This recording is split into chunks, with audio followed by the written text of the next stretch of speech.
All right, my name is David Harvey. I'm from the City University of New York Graduate Center, and I've been asked to comment on a couple of 2 or 3 questions. One is, what do I think about sustainability? Actually, I don't like the word very much.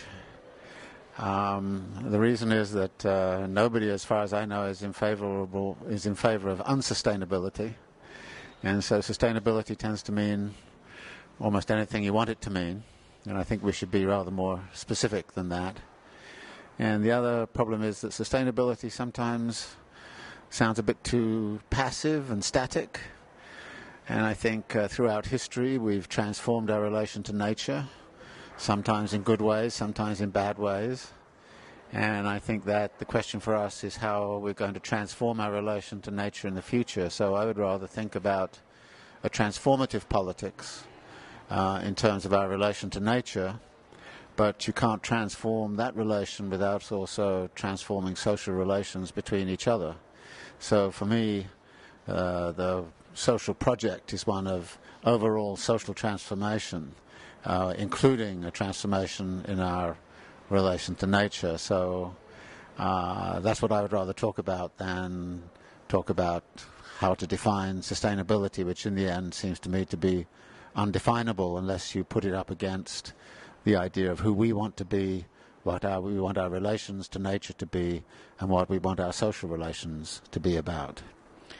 I'm asked, can citizens do more? I think the answer is yes, of course. One of the things that is bothering me right now is the lack of social and political response to this financial crisis, which is also a crisis connected to our relation to nature. So there is no such thing as a purely financial crisis. It has ramifications everywhere, and we should start to have more social movements which are actually concerned with integrating environmental and social transformations into one, as it seems to me it has to be right now, an anti-capitalist movement.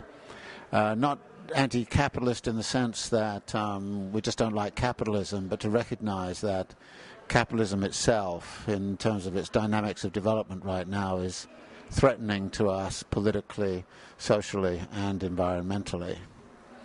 Can politicians do more? Yes, but politicians don't do anything unless they're impelled by social movements.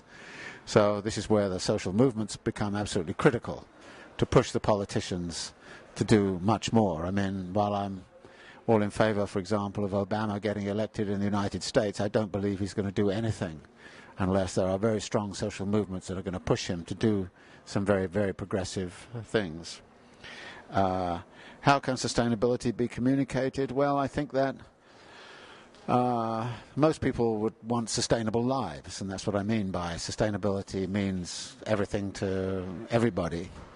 So I don't think you have to communicate the idea. What you have to do is to try to build around it a very specific project of social change, of political change, and change in production systems and changes in consumerism, so that we are actually changing the whole of society. For instance, there is no answer to the environmental problem that doesn't involve quite massive transformations in patterns of urbanization. So we have to think about, for example, the relationship between urbanization and environmental constraints and environmental usage. Finally, what's my message? My message is think about it, get active, really start to work with social movements, because that's where the change is going to come from. Change which is given to us from above is never very good. So we have to go out there and change the world. And we can only do that by political organization, but also, I think, by a conceptual revolution, so that we don't continue to think about the world in these very traditional ways about, you know, the market and liberty and freedom and those kinds of things. We think about the world as a social project, a political project, and an environmental project, and they're all the same project in the end.